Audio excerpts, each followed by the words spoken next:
दोस्तों नमस्कार। आज बात करेंगे बैंक पेंशन अपडेशन पर और हमारी क्या तैयारियां हैं और उन तैयारियों में हम कितने पानी में खड़े हैं। भाई साहब, ये तो मालूम होना चाहिए। अगर हम ये नहीं करेंगे तो 30-32 साल से जो हो रहा है फिर आगे भी यही होता रहेगा और हम लोग भी MC सिंगला के ही पास पहुंच जाएंगे, बसंत बान कुद्रे साहब के पास ही वहाँ पहुंच जाएंगे। तो इससे ज़रूरी है कि हम लोग कुछ आत्मचिंतन जरूर कर लें और ये देख लें कि जिन लोगों का बैंक के अतिरिक्त जो दूसरे विभाग हैं जिनका पेंशन अपडेशन हो रहा है, जिनकी वो हमसे ज़्यादा जो पेंशन पा रहे हैं, उनकी तैयारियां क्या हैं, उनकी स्ट्रेटजी क्या है, उसकी क्या वजह है। खैर, ये बात करने से पहले एक चीज़ और बता दूं कि एक और पेंशन अपडेशन का मामला, पेंशन का ही एक और मुकदमा, भाई अपने लोगों का तो 32 साल से नहीं हुआ, अभी कोई कोर्ट में डेट भी नहीं लगी है MC सिंगला साहब की जो बताने लायक हो। ये अलग बात है कि SC जैन साहब ने कहा है कि हम 20 तारीख से लेकर के आए, इसी 20 नवंबर से लेकर के फिर हम जो है 31 मार्च 2026 तक जो है धरना प्रदर्शन हंगर स्ट्राइक करेंगे। वो अलग का विषय जब करेंगे तब देखेंगे।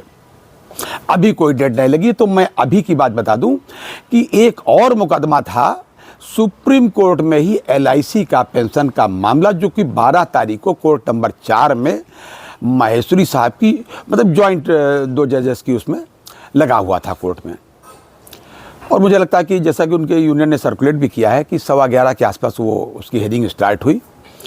तो कुछ थोड़े आर्गूमेंट के बाद में एक मामला ये आया कि जो उनके सर्कुलर्स हैं, एनेक्सर्स हैं, एक जैसे एक बिंदु पर उनका कंपाइलेशन की बात आई, तो उसको लेकर के उनको डेट दे दी गई। भाई साहब जी, अगले महीने की उनको डेट दे दी गई है 3 दिसंबर को, कि 3 दिसंबर को फिर आइए, यानी कि उनको फिर कम से कम डेट तो मिली। ये उनकी तैयारी है LIC वालों की। मैं अपने बारे में तो क्या बताऊँ आपको, बैंक के बारे में कोई मुकदमा नहीं है, ना तो MC सिंगला साहब का या अन्य कोई मुकदमा जिसकी तारीख अभी भी उसमें लगा हो 20 के अंदर। खैर, अब एक और बात बता दें आपको कि बाकी के लोग कितने सजग हैं। बाकी के लोग इतने सजग हैं, मैं आपको बता दूं कि 8वां जो पे कमीशन जिसका घोषणा हुई है, केंद्रीय कर्मचारी उससे लाभान्वित होते हैं, उसमें अभी घोषणा हुई और 3 तारीख को उसका गजट नोटिफिकेशन हुआ कि उसका जो है TOR कहते हैं कि टर्म्स ऑफ रेफरेंसेस, मतलब एक गाइडलाइंस दी जाती है उस कमीशन को कि आप इनके आधार पर कार्य करेंगे। तो एक गजट जारी हुआ 3 तारीख को। हालांकि अभी जल्दी ही उनके अध्यक्ष और उनका मेंबर भी घोषणा की गई है वेतन आयोग की, 8वें वेतन आयोग की। उसको लागू तो अगले साल, उसकी एक्चुअल डेट ही लागू होने के अगले साल है 1 जनवरी 26। कब लागू होगा ये अलग का विषय है, लेकिन अभी तो डेट ही उसकी नहीं है, अभी तो कोई प्रोसेस में है। अच्छी बात है, लेकिन मैं क्यों बता रहा हूँ, इसलिए बता रहा हूँ कि जो TOR है, उनका जो टर्म्स ऑफ रेफरेंसेस हैं, जो गजट नोटिफिकेशन के अंतर्गत ही है, यानी कि जो जॉब चार्ट टाइप से एक तरीके से दिया जाता है कमीशन को कि इन सब बिंदुओं को ध्यान में रखते हुए ही आप अध्ययन करके अपनी रिकमेंडेशन दें। उसमें एक जगह ये भी लिखा है, एक बिंदु सब बिंदु है 3 नंबर का, उसमें और भी नीचे लिखा है, साफ लिखा है कि अनफंडेड OPS के बारे में, अनफंडेड नॉन कंट्रीब्यूटेड, ऐसे कुछ बड़ा अजीब सा लिखा हुआ है। मतलब वो नॉन प्रोडक्टिव टाइप का उसको बता दिया है पुरानी पेंशन को जी, और पता नहीं क्या क्या उसमें लिख दिया भाई साहब। मतलब कुल मिलाकर के नीचे एक लाइन और भी लिखी है कि जो इस तरीके के एक्सपेंडिचर हैं उनको जो है नॉन प्रोडक्टिव को उनको मिनिमाइज भी करना है। इस चूंकि OPS के बारे में साफ लिख दिया तो केंद्रीय कर्मचारी और उनके संगठन सब हरकत में आ गए तुरंत, जबकि ये कब लागू होगा, कब रिकमेंडेशन देगा, क्या देगा, ये आगे की बात है। उनके TOR यानी कि टर्म्स ऑफ रेफरेंस देख करके ही वो सब एक्शन में आ गए।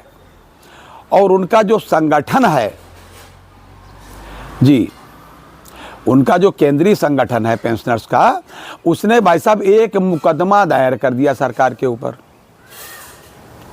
रजिस्ट्रार ऑफिस में उसको बाकायदा पहुंचा दिया। अभी केस नंबर उसको नहीं मिला। 385 पेज की रिट है, रिट में डाल सकता हूं अपने उसमें डिस्क्रिप्शन बॉक्स में, बड़ी लंबी है, उसको कहां तक आप पढ़ेंगे।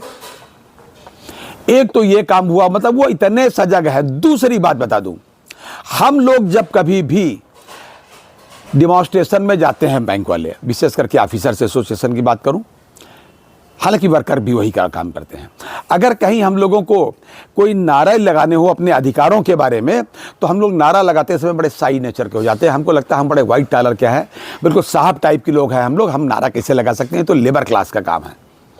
यानी अपनी वॉइस भी रेज नहीं करते हैं, ऐसा है। नतीजा आपके सामने है। रेजिडेंशियल इशूज, हाँ हो जाएगा, देख लेंगे, 6 महीने तय हुए थे। एक्स ग्रेसिया रिव्यू 24 में नहीं हुआ, 25 में नहीं हुआ, देख लेंगे। और सब पेंशन अपडेशन सब जुडिस है, 32 साल से नहीं हो रहा, कहीं कोई बातें नहीं हो रही। इनके में क्या बता दूं आपको, सबसे बड़ी नौकरी देश में होती है IAS IPS की, भाई साहब, इससे बड़ी तो नहीं होती। रिटायरीज ऑफिसर्स का एक संगठन है जो 26 प्रदेशों में है, किसका, IPS का, forum of IPS retirees IPS officers का। दिल्ली में इसका ऑफिस है, खन्ना साहब इसके जनरल सेक्रेटरी है और गुप्ता साहब इसके चेयरमैन हैं। ये सब DGP कैडर और बड़े कैडर के IPS है।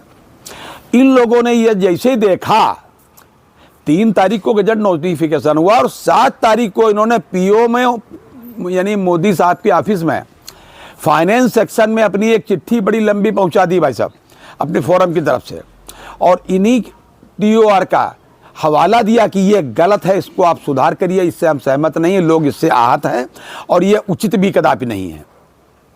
बिल्कुल लिख के भेज दिया कि आपने इसको कैसे कहा कि नॉन प्रोडक्टिव और अनफंडेड इस तरीके से है, नॉन फंडेड इस तरीके से लिखा हुआ है, कैसे लिखा है इसको।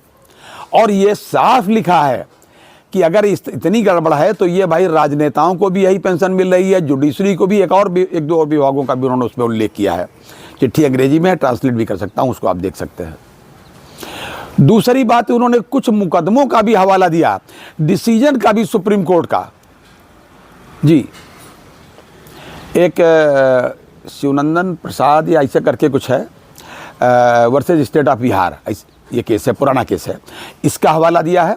दूसरा एक और केस दिया है, DS नकारा वर्सेज यूनियन ऑफ इंडिया का केस, इसका भी उन्होंने हवाला दिया इसी IPS एसोसिएशन ने, कि इसमें लिखा है, साफ डायरेक्शन है, साफ लिखा है सुप्रीम कोर्ट ने कि pension is not bounty, pension कोई दया खैरात नहीं है, it is earned by employee.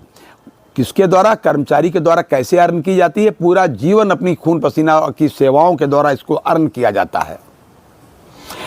यह भी लिखा है एसोसिएशन ने कि आपने तो कह दिया कि अनफंडेड और इस तरीके से बातें, उसका क्या, उसका क्या जो हम लोगों ने युवावस्था से लेकर के अपनी इस बुजुर्गियत तक पूरी लाइफ खून पसीना एक करके जो अपने देश को दिया, उसका क्या, ये IPS एसोसिएशन ने उसको में कहा हुआ है। मैं केवल की बताना चाहता हूं इस वजह से कि अगर IPS एसोसिएशन इस तरीके से इतना जागरूक है, व्हाई नॉट यू पीपुल, आप क्या कर रहे हैं? आपका तो वही मामला उसे चला रहा है, बिल्कुल ट्रेडिशंस पर ही, वही IBA जिसके पास पावर तक नहीं है कि कुछ कहने की, कुछ करने की, डाकिया तरीके से बात करते हैं, मीडिएटर की तरह बात करते हैं, संदेश वाहक वाला काम करते हैं। जी, 5 डेज का क्या हुआ 2023 से लेकर के आज तक भाई साहब नहीं हुआ, हाँ हो जाएगा, देख रहे हैं। रेजिडेंशियल इशूज का क्या हुआ, 6 महीने की बात थी, उसमें लिखा था 6 महीने, अगर एग्रीमेंट में कोई बात 6 महीने की लिखी है और आप उसको नहीं कर रहे हैं, that means you are violation of है, बीच ऑफ कॉन्ट्रैक्ट आप इसको कह सकते हो, बीच ऑफ ट्रस्ट भी है, आप कुछ नहीं उनके पास में है, हम उनसे बात कर पाते हैं। रिटायरीज एसोसिएशन वहाँ बातें ही नहीं कर पा रही है। हमको अपनी स्ट्रेटजी देखनी होगी, हमको अपने मुकदमों में वकील साहब भी बदलने होंगे। अगर किसी की राय ऐसी हो सकती है जो ज़्यादा केस से जुड़ा रहा हो, इमोशनली जुड़ा रहा हो, उसे लगा हो कि भाई इतने दिन से ये वकील साहब काम कर रहे हैं, इनको कैसे हटाएं, तो आप महत्वपूर्ण वकीलों को हायर कीजिए। पेंशनर एसोसिएशन से निवेदन है कि वो हायर करें। हमारे सारे साथी पेंशनर वाले जितने रिटायरीज हैं, जो भी लोग हैं, वो सब कंट्रीब्यूशन देने के लिए तैयार है, आर्थिक सहायता देने के लिए तैयार है। भाई पेंशनर यही कर सकता है, कंट्रीब्यूट कर सकता है फाइनेंशियली, और जब आप बुलाते हैं तो पेंशनर खड़ा मिलता है। वर्किंग वाले बैंक एम्प्लॉय से ज़्यादा खड़ा रहता है बैंक पेंशनर। और स्थिति यह है कि एक एक करके सब MC सिंगला जी के पास में, बगल में बैठ रहे हैं जाकर के स्वर्गलोक में। बसंत बानकुद्रे साहब 73-74 साल के थे, देखिए आपने क्या पहुंच गया भगवान के यहाँ। यही सब देखते हुए अब इससे बचना है, अब पेंशन अपडेशन शीघ्र लेना है।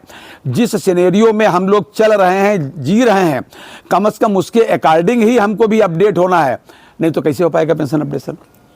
ये हमारा अपना विचार है। इस पर प्लीज़ आप अपने कमेंट जरूर दीजिए कि क्या हमें ये विचार करना चाहिए, वकील बदलना चाहिए, अन्य तैयारियां करनी चाहिए। वहाँ जाके क्या करते हैं हमारे नेता लोग, कोई पेंशन अपडेशन की बात नहीं करते हैं। वर्किंग यूनियन वाले कभी AIBEA पेंशन दिलवाई होगी, लेकिन बाद वाली AIBE जो है, CHV साहब जो हैं, जब कभी जाते हैं कोई बात नहीं उठाते हैं।